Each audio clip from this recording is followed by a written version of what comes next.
Oi, hoje eu vou fazer um vídeo diferente aqui, mais um desabafo, sobre uma coisa que tá no meu coração há muitos e muitos anos. Algumas coisas que eu venho refletindo durante muito tempo da minha vida, mas eu gostaria de compartilhar e conversar sobre isso com vocês. Bom, eu sou cristão e acredito que a grande maioria, na verdade, não é só o que eu acredito, né? É fato de que a grande maioria disparada da população brasileira é cristã também. E eu nasci e cresci e passei boa parte da minha infância, pré-adolescência e adolescência na igreja. Só que ao longo de alguns anos eu fui crescendo e fui vendo algumas coisas que me deixaram bastante desconfortável, então eu acabei saindo. Bom, eu sou da vertente protestante, ou seja, eu fui criado em igrejas evangélicas, que eu não vou falar quais são, por motivos óbvios que eu vou abordar nesse vídeo. E bom, mesmo fora da igreja, eu ainda sou cristão e tenho a palavra de Deus como uma verdade e valores fundamentais e inegociáveis na minha vida. Então assim, eu sou temente a Deus, acredito na palavra de Deus, mas eu tenho muita dificuldade de conseguir voltar para a igreja. E eu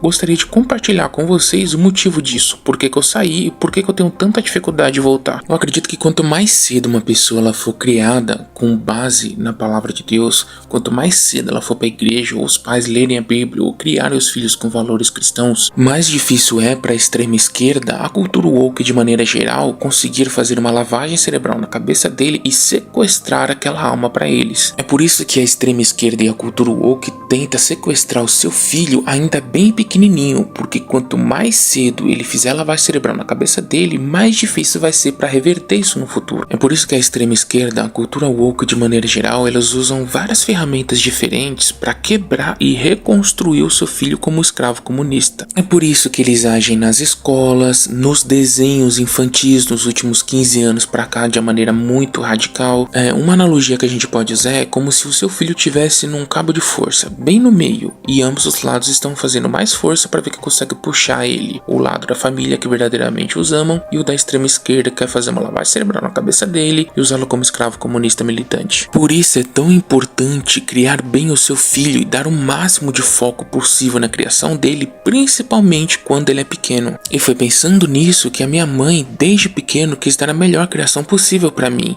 e me levando com bastante frequência na igreja desde bem pequenininho. E fora da igreja, minha mãe sempre tentou me dar uma educação baseada na palavra de Deus, uma educação cristã, justamente pensando que tipo de ser humano eu seria no futuro. E não, eu não sou um ser perfeito. Quem é perfeito tá lá em cima. Não tem como nenhum de nós ser perfeito, independente do tipo de criação que a gente tenha. Mas todo santo dia eu tento dar o meu melhor para ser uma pessoa boa e exercer aquilo que me foi ensinado como certo quando eu era pequeno. E por ser criado numa igreja desde bem pequeno, eu não me questionava das coisas, eu não me perguntava se tal coisa estava certo ou errado, como que as coisas funcionavam e por aí vai. Eu simplesmente ia aceitando tudo. Só que conforme eu fui crescendo, eu fui começando a ver algumas coisas que eu achei estranho. Como por exemplo, existem inúmeros pastores que dizem que o que salva não é a placa da igreja, e sim a fé das pessoas na palavra de Deus. Para mim o que dá a ideia de que não existe racha entre as igrejas, que não existe conflito porque eles são homens muito do bem, que não guardam mágoa de ninguém. Só que aí é que tá, muitas pessoas que abrem a sua própria igreja, elas já foram membros de outras igrejas e teve desavença e ele acabou saindo. Tá, mas só a ideia de você sair de uma igreja para abrir a sua igreja, isso por si só já me dá muita confusão. Porque ó, veja, vamos parar para analisar o seguinte: uma igreja católica e uma igreja evangélica, ambos acreditam em Deus, ambos são cristãos, certo? Se você sai da igreja católica porque você acha que alguma coisa que está sendo ensinada ali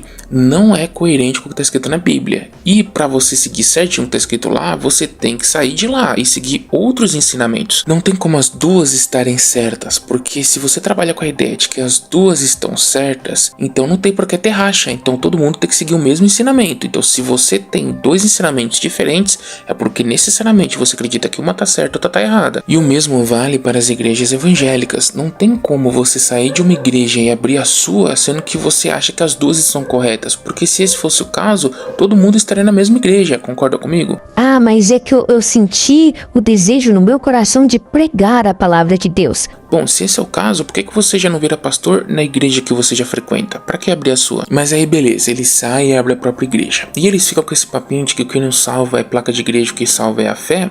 Mas eles ficam toda hora jogando indiretinhas pra igreja do outro. Então eles ficam dizendo que não tem ressentimentos, não tem mágoa porque eu sou uma pessoa do bem. Mas fica jogando indiretinhas aqui, outra ali. Mas esse é só o menor dos problemas. Eu quis só começar leve mesmo, porque tem outros problemas que, na minha opinião, são muito mais graves. Primeiro, a questão do chamado. Vamos separar as coisas aqui. Existe chamado e existe desejo. As pessoas dizem que o desejo que elas têm pessoal é um chamado divino, quando muitas vezes não é. Porque assim, se uma pessoa diz que ela abriu uma igreja porque recebeu um chamado, um desejo súbito no coração de abrir uma igreja para levar a palavra correta para as pessoas, o seu João alega a mesma coisa. O seu José, o senhor Antônio, o senhor Francisco, todo mundo fala que recebeu um chamado, um desejo súbito no coração delas de abrir uma igreja e levar a verdadeira palavra para as pessoas. Então assim, se Deus é perfeito, ele não escolheria a pessoa errada. Então não tem como em cada esquina uma pessoa receber um chamado diferente para abrir uma igreja, para cada um pregar uma coisa diferente. Aí você consegue entender o que eu tô falando? Como necessariamente alguém tem que estar certo e alguém tem que estar errado? Só que assim, como descobrir quem tá errado? Porque o mal de muita gente é ter preguiça de ler a Bíblia. Então o que ela quer? Que outra pessoa leia no lugar dela e faça um resumo do que está escrito ali e diga a interpretação dela para ela. Porque assim, a pessoa ela tem preguiça de ler a Bíblia, ela não quer ler a Bíblia e aí ela quer ganhar na loteria tentando descobrir quem é o pastor que leu e interpretou corretamente e está dizendo a verdade para ela. Qual é a chance disso dar certo? Porque se um monte de pastores diferentes leem a Bíblia, interpretam coisas diferentes ou até são picaretas, como que a pessoa que não lê a Bíblia ela vai identificar? Porque se ela lê a Bíblia, fica até mais fácil ela conseguir separar o picareta do pastor honesto. Porque assim, se a pessoa ela não leu, ela tem que jogar na moeda, ela tem que ganhar na loteria. Na sorte, ela tem que encontrar a igreja onde todo mundo seja honesto, onde todo mundo faça a interpretação correta na Bíblia e fale a verdade para ela, se ela não tem embasamento nenhum para dar credibilidade naquilo. Agora, se ela leu, fica até mais fácil dela questionar o pastor, dela dizer: pastor, beleza, o senhor tá dizendo isso, mas na Bíblia diz aquilo outro, que entra em contradição com o que o senhor está pregando ali, e fica mais fácil dela conseguir encontrar o caminho correto. Agora, se ela não leu, como é que ela vai questionar o pastor? Tudo que ele falar, pra ela é verdade, o que torna um cenário perfeito pro pastor picareta. Porque infelizmente tem muitos cristãos que acham que seguir a palavra do Senhor é uma obrigação, então eles fazem de tudo de qualquer jeito. Elas vão na igreja só de vez em quando, sentam lá, acreditam em tudo que o pastor fala sem questionar, acham que estão cumprindo uma cota ou pagando um pedágio, ainda querem que Deus derrame bênçãos sem medidas na vida dela. Eu não sei se você sabe, mas Deus conhece o seu coração. Não brinque com Deus e não faça as coisas de qualquer jeito. Eu acredito, pessoalmente falando, que ir à igreja é muito importante, mas a igreja representa uma parcela pequena do seu dia. O que importa é o que você faz no restante do seu dia, nas outras 22 horas. E 2 horas numa reunião eu já acho tempo demais, e não tô falando isso como forma de tratar Deus de qualquer jeito. Eu tô falando que o que importa é o que a pessoa faz no restante do dia dela. Se ela tá no trabalho e ela não trai, se ela não mente, se ela não engana as pessoas, se ela trata com respeito a esposa e os filhos e por aí vai. Porque aí não adianta nada ele ir lá pagar o pedágio, a cota que ele faz de qualquer jeito por obrigação, e aí sai da igreja, ele trai a esposa, ele bebe, ele fuma, ele mente, ele engana as pessoas, ele rouba, ele faz um monte de coisa errada. E aí ele acha que porque ele ficou 2 horas sentado ouvindo o pastor falar um monte de coisa que ele nem sabe se é verdade ou se é mentira, ele cumpriu a cota dele, ele já fez a obrigação dele. Olha o absurdo. E quando eu digo que 2 horas é muito tempo para uma reunião, é porque sim, existe muita enrolação dentro de um culto. Porque vamos lá, vamos trabalhar com a ideia de que a pessoa ela vai pra igreja e o momento que ela tá na igreja é só uma parte de um todo, é só uma fatia desse bolo, tá? E o bolo inteiro é o dia inteiro da pessoa, e estar na igreja é só uma fatia dela. Então ela acredita em Deus e ela exerce a palavra de Deus todas essas 24 horas dela, certo? Então ela tenta ser a pessoa correta o máximo de tempo possível no dia dela, e a igreja é só um momento no dia dela. Mas pro pastor não, pro pastor é a carreira dele, porque ele não tem que trabalhar e depois ir pra igreja, o trabalho dele já é a igreja. Consegue entender o que eu quero dizer? Então, se o trabalho dele já é a igreja, ele não tem que sair do trabalho dele para ir para a igreja, entendeu? E resolver outras coisas da vida pessoal dele. Então, muitos pastores transformam a reunião em um show, porque muitos pastores sabem que muitos fiéis vão para a igreja para cumprir a cota, para pagar o pedágio. Então, ele transforma aquilo num entretenimento. E aí ele põe 70 botar músicas uma atrás da outra. Aí ele começa, quando ele vai orar, ele começa a falar de todos os problemas que existem na humanidade. Tipo assim, você mãe que o filho tá perdido no mundo das drogas, e você pai que tá com dificuldade no emprego e tá com aquela dívida gigantesca, e você filha que não conheceu o pai, e começa a citar todos os problemas que existem no mundo. E uma oração que levaria 3 minutos dura 20, 25. Não, eu não tô dizendo que um culto tem que ser algo corrido, acelerado, mas as pessoas perderam o propósito de ter uma reunião. Porque qual que é o sentido de uma reunião? É você sentar, ouvir a palavra de Deus de alguém que estudou, levou anos da vida dele, estudando história, estudando teologia, vendo várias teorias até ele se tornar pastor. Não tem, a pessoa para ser pastor, ela tem que dedicar décadas da vida dela estudando até encontrar o sentido correto da palavra de Deus. Não é interpretação completamente subjetiva. Eu leio e eu falo o que eu acho, porque aí qualquer um pode achar o que quiser. É importante a pessoa pedir um auxílio, um conselho de alguém que acredita em Deus, alguém que conhece bem a palavra, da pessoa ouvir a palavra de Deus, dela cantar, dela enaltecer a Deus, dela orar. E na própria palavra de Deus diz que onde houver um ou mais clamando a Ele, Ele estará lá. Então tem um sentido nisso, só que não é um espetáculo, não é entretenimento, não é o show do Faustão. O objetivo de um bom pastor é trazer os exemplos e os ensinamentos da Bíblia para os dias atuais, para os problemas do mundo de hoje, para que as pessoas sigam o que está escrito lá com os problemas e no cotidiano da vida atual. É levar os ensinamentos da Bíblia da porta para fora da igreja. Como que no dia a dia a pessoa vai exercer o que está escrito ali? Ou seja, ele trata as 24 horas do dia como um todo. O pastor pilantra é aquele que trata só a igreja como relevante. E da porta para fora, bom, você que sabe e usa o que eu falei aqui dentro na sua vida e o que você entendeu aí. A gente vê a diferença entre o pastor honesto e o pilantra é que o pastor honesto, ele fala de tudo que está acontecendo nesse mundo. Da lavagem cerebral que está acontecendo na cabeça dos seus filhos, do quanto que a igreja cristã, seja ela católica ou protestante, ela está sendo perseguida no mundo inteiro. Ele fala de política, ele fala das escolas, ele fala das músicas, ele fala de tudo que está corrompido nesse mundo e como que você cristão tem que viver no mundo desse, o que você deve fazer, como que você deve buscar abrigo, força, direcionamento a Deus, como que eu vivo no mundo que está um caos e virado de cabeça para baixo como esse. O pastor honesto é aquele que enxerga que existe um mundo na porta para fora e como que um homem de bem deve viver sua vida saindo da igreja. O pastor pilantra é aquele que resume tudo que existe no universo dentro da igreja, que tá tudo bem, que é tudo fofinho, que não existe mundo lá fora. Ele só faz frases de efeito, é apenas motivacional, um discurso de coaching lá dentro, mas não preparando as pessoas e direcionando as pessoas para combater essa podridão do mundo ou até para proteger a sua família para não ser corrompido por esse mundo completamente dominado pelo maligno. Você entendeu? Aquele que te prepara, aquele que te ensina a se proteger e combater. Não, o pastor pilantra é aquele que só usa frases de efeito, ele vira pra câmera, naqueles programas que são transmitidos pela TV e diz: eu não falo de política porque a minha política, pausa dramática, é Deus. Aí aplausos da plateia, dos fiéis. Olha como ele é um homem que não se preocupa em perder o seu tempo com coisas mundanas e ele só fala da palavra de Deus.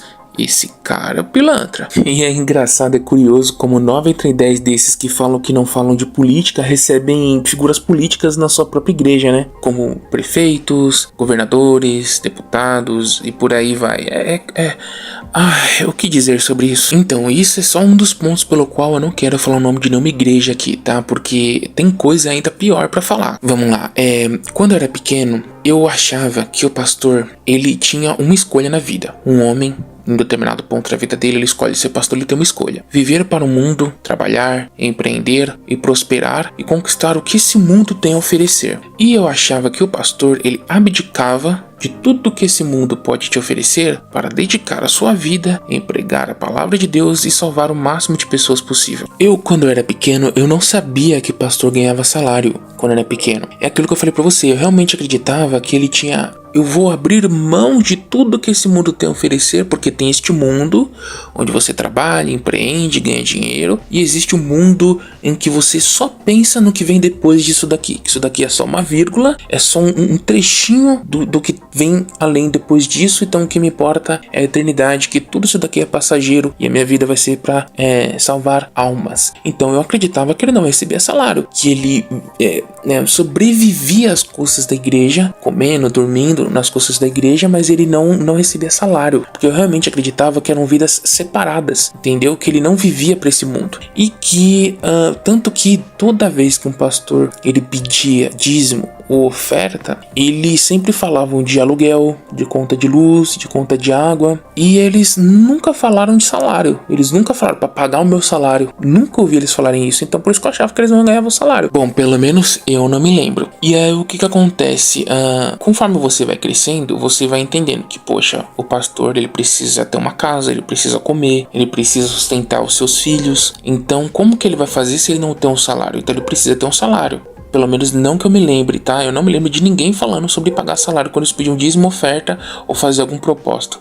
E esses propósitos da igreja, cara, ai meu Deus, que olha... Então vamos lá, tá? Vamos separar as coisas aqui. Primeiro, eu realmente admito aqui pra vocês publicamente, não tenho vergonha nenhuma de admitir, tá? De assumir, porque eu não quero ser falso. Eu não sou falso.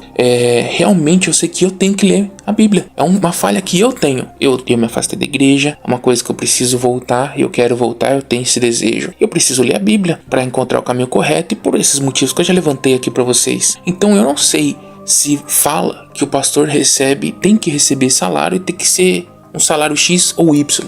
Aonde que diz que ele tem que receber um salário gigantesco? Quem estipula quanto que um pastor pode ganhar? Que ele tem que receber um salário, isso é até que é meio que óbvio, né? Até meio que intuitivo. Mesmo se você ler a Bíblia, você consegue deduzir que, é óbvio que ele precisa receber um salário porque ele precisa comer. Só que quem define e aonde é definido o quanto que ele tem que receber? Quem estipula esse tipo de coisa? E outra, eu não tô falando sobre ele empreender fora da igreja. Se um pastor quiser abrir a sua empresa, prosperar e empreender além do culto, aí é direito dele, e o dinheiro dele ele faz o que ele quiser, e ele pode ganhar salários infinitos, dependendo do quanto que ele prosperar na empresa dele. Não tô falando disso, tô falando só sobre o quanto que ele pode receber na igreja, com um salário estipulado por quem e aonde. Então vamos lá, se você me achar o trecho que, olha, na Bíblia diz que parte do dinheiro é para o mantimento da minha casa, e isso faz parte também do pastor que tá pregando lá, beleza, o dinheiro que você dá pra igreja para manter a casa e o pastor. Se isso tá bem embasado na Bíblia, por que você não fala isso quando você pede oferta? Por que você não mostra para as pessoas quanto que você ganha? Se tem um embasamento bom, diz aí, olha, eu ganho X. Nossa, pastor, mas é muito alto. Não, mas eu tenho embasamento, tá aqui na Bíblia. E se você acha que eu não mereço isso, então você não precisa contribuir com a oferta, porque parece que você tá fazendo uma coisa errada. Você tá entendendo? Parece que você tá fazendo alguma coisa escondido do seu fiel quando você não fala publicamente o quanto que você ganha. Qual que é o problema de você falar quanto você ganha? Porque dá a impressão de que você tá escondendo alguma coisa. Porque o fiel, dentre as coisas que ele dá o dinheiro dele pra igreja, ele não tá pagando seu salário. E se ele tá pagando seu salário, por que ele não pode saber quanto que você ganha? Porque assim, é fácil o pastor vir com relógio de ouro, com um carro extremamente caro, chique, comprar casas em condomínios fechados gigantesca e falar assim, eu comprei tudo isso com o meu salário e com o meu dinheiro. Beleza, mas por que eu não posso saber quanto que é o seu salário? Porque é muito fácil o pastor dizer assim, tudo que eu tenho, tudo que eu comprei com o meu dinheiro. Só que eu achei por bem, como eu sou um homem muito abençoado, de que seria digno, seria justo, o meu salário seria de R$1 milhão por mês. Porque eu acho que é justo, por tanto de bem que eu faço para a humanidade, tanto de almas que eu salvo, eu acho que eu mereço esse 1 milhão por mês. Eu acho que eu mereço. Então eu quero comprar com o meu salário. Só que ele estipulou, como dono da igreja, ou um dos integrantes importantes da igreja, que o salário dele deveria ser isso. Então ele está comprando de fato com o salário dele. Só que ele estipulou um salário absurdo que o fiel nem sabe quanto ele está pagando. Você entendeu? Então é muito estranho, cara. Chega e fala pro seu público, olha, eu ganho X. Porque você não está fazendo nada de errado. Então por que você não fala? Não, porque isso pode despertar a inveja, a má interpretação das pessoas. Poxa, mas um milionário, um bilionário, ele não tem problema nenhum em falar o patrimônio dele, quanto ele ganha. Tanto que vários empresários aí ao redor do mundo aparecem em revistas famosas mostrando o patrimônio deles. Então assim, não é segredo. Então quando você esconde, parece que é segredo. E por falar em contribuição dos fiéis, eu quero falar para vocês sobre a contribuição através do dízimo, das ofertas e dos propósitos que acontecem em muitas igrejas evangélicas. Primeiro que é o seguinte, ok, eles tratam o dízimo como se fosse uma obrigação, ok? Isso é uma coisa que parece que é senso comum em todas as igrejas, se não me engano, acho que até a católica eles falam isso, então acho que não tem tanta divergência com relação a isso. Agora, tudo que vem além disso é que eu acho que tem um problema, porque eles falam que a oferta é como se o dízimo fosse uma perna e a oferta fosse a outra, você precisa das duas para poder andar, e eu já vi esse exemplo acontecer em cima do palco. E tanto a oferta quanto propósitos, e o propósito, ele é interessante porque o propósito ele funciona assim, é como se fosse uma oferta, só que cada trecho da Bíblia ele pode ser usado para se transformar numa oferta. Ficou confuso? Calma que eu vou te explicar direitinho. Vamos supor que vamos pegar o trecho da Bíblia de Davi contra Golias para exemplificar, para simbolizar a luta de Davi contra Golias. Você vai fazer uma oferta de R$500, que é um pequeno lutando contra o gigante. Ou então você pega a Arca de Noé, e para simbolizar a Arca de Noé e tudo que ele fez, as pessoas desacreditando nele, sendo que ele tinha um chamado, você vai fazer uma oferta de R$1.000, simbolizando a Arca de Noé. E eles fazem um baúzinho pequenininho, uma espécie de barquinho feito de papelão ou sei lá o que, onde você vai colocar o seu propósito de R$1.000, de R$2.000, seja lá o valor que for, e para simbolizar aquele trecho da Bíblia você vai fazer essa oferta. Então vários trechos da Bíblia são transformados em valores financeiros que você deve doar para a igreja. E o que acontece? Se Davi teve toda aquela fé e coragem para enfrentar Golias, o que é a sua fé para doar R$500 para a casa de Deus? Se ele teve uma fé tão grande, você não tem fé para doar R$500? Se Noé teve tanta fé para fazer aquela arca, mesmo o mundo inteiro desacreditando dele, cadê a sua fé para doar míseros R$2.000 para a casa de Deus? Se ele teve uma fé tão grande, você não tem fé para doar só dinheiro para a casa do Senhor? Ou você, minha ovelha, se apega mais aos bens materiais do que à sua salvação? Ou você, meu fiel seguidor, se apega mais a este mundo que é passageiro, a mísero dinheiro, do que a sua salvação? A maior prosperidade que existe está no mundo pós-terreno, está no mundo além deste que você está vivendo agora. Pense no amanhã, pense no seu futuro, pense no futuro da sua família. Não se apega aos bens materiais, doe para a casa do Senhor e você será infinitamente mais abençoado. Olha só, gente, eu não quero abalar sua fé e eu não quero tirar sua crença na casa do Senhor de forma alguma. O objetivo desse vídeo aqui é só abrir os seus olhos para como que as pessoas mal intencionadas conseguem te manipular, ainda mais se você não lê a palavra de Deus. Você é facilmente manipulável. Então não, eu não quero abalar sua fé de forma alguma. Você tem que continuar cristão, tem que continuar inabalável. Só que você tem que abrir os seus olhos para os mal intencionados. Porque assim, tem muito fiel que acredita que a casa de Deus é como uma bolsa de valores, ou o jogo do tigrinho, para ficar mais atual e mais alcançável para as pessoas comuns.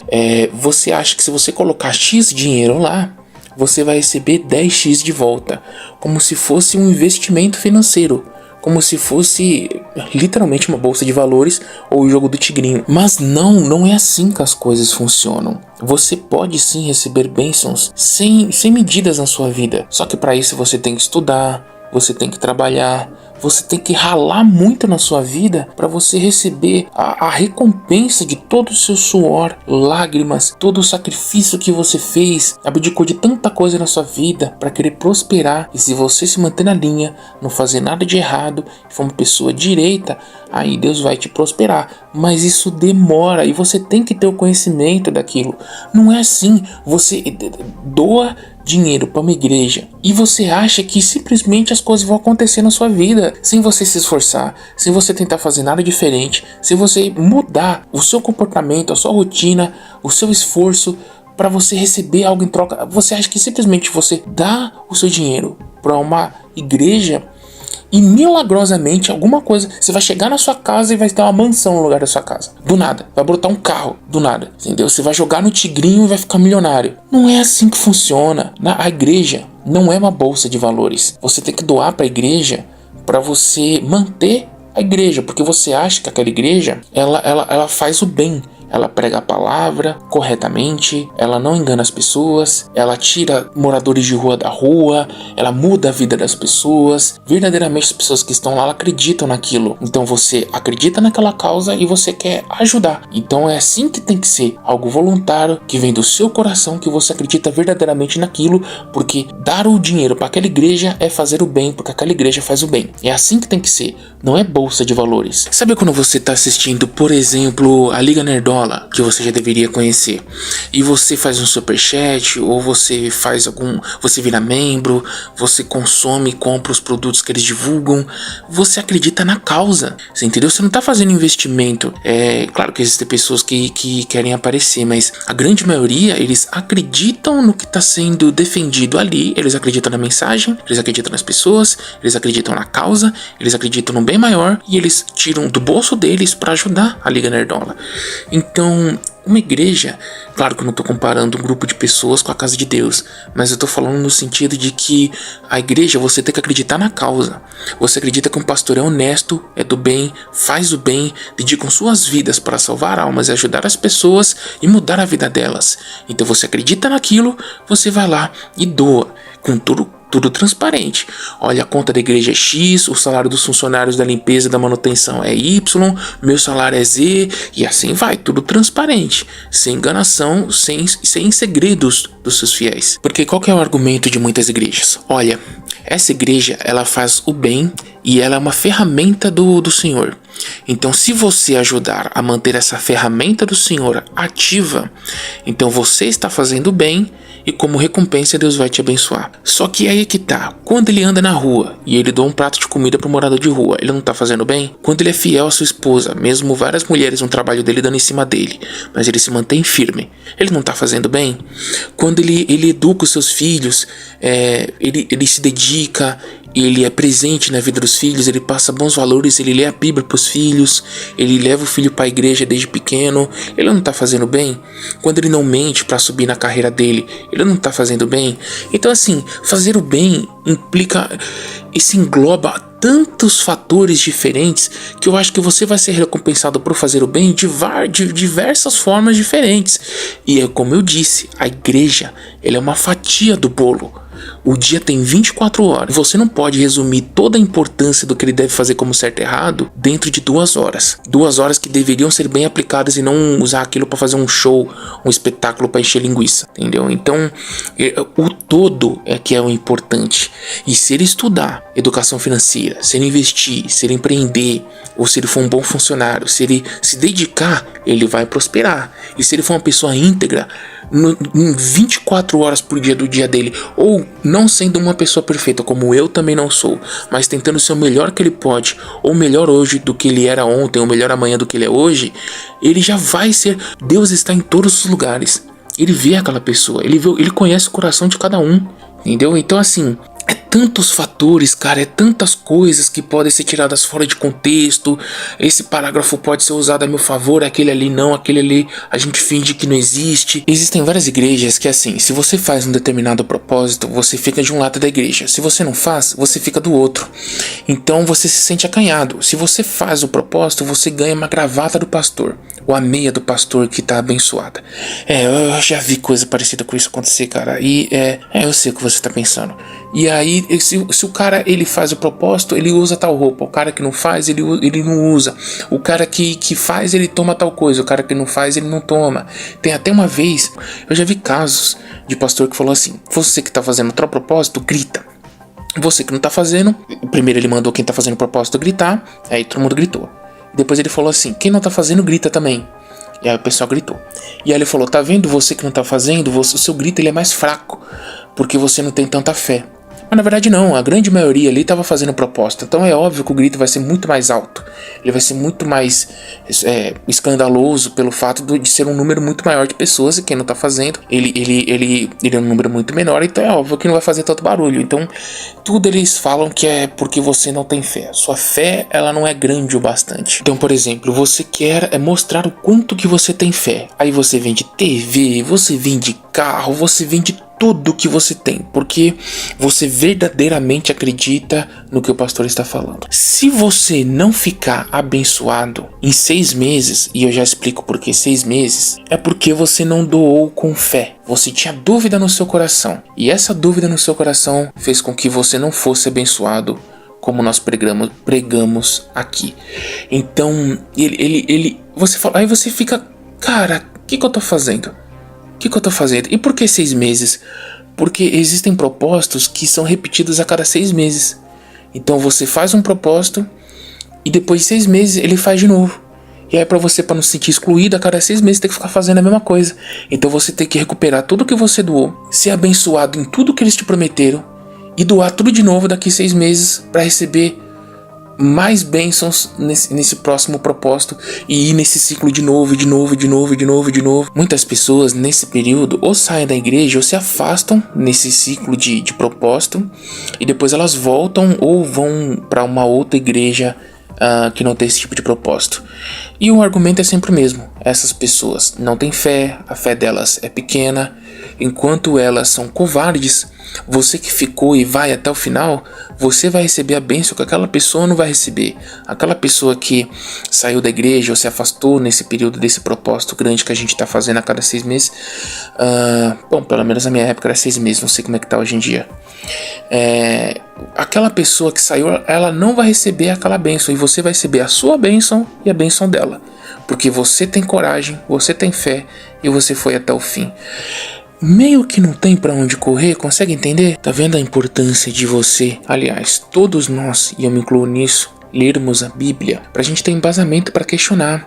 E outra, isso nos leva a outra questão também, que é o pastor que não aceita ser contrariado, não aceita ser questionado sobre qualquer hipótese. Veja, se você lê a Bíblia e você tem dúvidas, e se você viu o pastor pregando uma coisa, sendo que na Bíblia você entendeu outra, e você vai lá questionar ou tirar sua dúvida com o pastor honesto vai chegar para você e dizer: olha, eu entendo sua pergunta, mas eu posso te responder com trecho tal, versículo tal, parágrafo tal, dizendo tal coisa, com estudo. Ele chega e simplesmente responde sua pergunta, como um aluno tirando suas dúvidas com um professor. Já o pilantra não.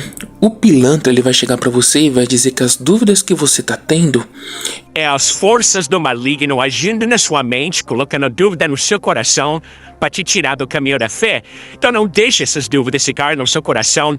Não deixe esses pensamentos ruins te tirarem do caminho da fé, te tirarem da estrada correta. Então você não deve fraquejar. Você não deve ceder a essas dúvidas malignas e sombrias que estão querendo corromper a sua mente e te tirar do caminho correto. Então assim, esse é o picareta. É o cara que foge da pergunta. É o cara que não quer te dar a resposta. É o cara que talvez nem saiba da resposta. O cara entende menos da Bíblia do que você muitas vezes. Você vê pelo tanto que a reunião dura 2 horas, o cara prega 10 minutos. E quando prega 10 minutos é para fazer alguma associação do trecho da Bíblia com algum propósito que ele quer fazer. Você consegue entender a diferença? Meu Deus do céu, olha o tanto que esse vídeo ficou longo. Eu vou parar por aqui, senão eu vou ficar o dia inteiro. Alguém ficou até esse trecho do vídeo? Mas é que tinha tanta coisa no meu coração que eu queria falar, que quando eu fui ver tinha mais coisa. E tem muitas situações que eu, pra ser bem sincero com vocês, eu nem sei o que pensar. Por isso que eu quero saber a opinião de outras pessoas, pra ver se tem alguma coerência, se eu tô viajando em alguns aspectos, se tem resposta para alguns questionamentos que eu levantei aqui, embasados na Bíblia, bem embasados. Mas foi vendo essas coisas que eu achei estranho, que é um motivo pelo qual eu saí da igreja. Mas eu tenho muita vontade de voltar, mas por não saber aonde eu posso encontrar pessoas que verdadeiramente acreditam na causa daqueles que só querem ganhar dinheiro, Claro que parte disso também é minha falha em ler a Bíblia.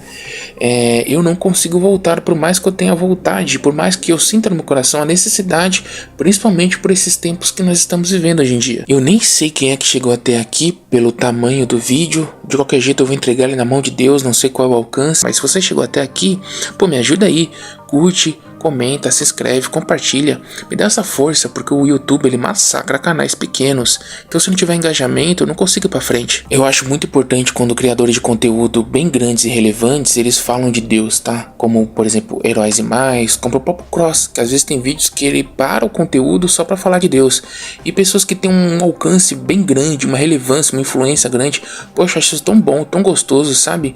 Então a última coisa que eu quero é abalar a fé de qualquer um. Mas infelizmente eu acho que tem muito picareta que faz um desserviço muito grande e mais atrapalha do que ajuda. E é por isso que eu trouxe esse vídeo aqui pra vocês. Então é isso que eu tinha pra falar. Os meus 5 minutos acho que passou um pouquinho, né? Peço desculpas por isso. E a gente se vê no próximo vídeo. Eu conto demais com a sua presença e com o seu engajamento e com o seu like, fechou? A gente se vê na próxima. Tamo junto sempre. Fica com Deus. Entrega esse vídeo na mão de Deus e que ele alcance o máximo de pessoas possíveis. E até a próxima e tamo junto.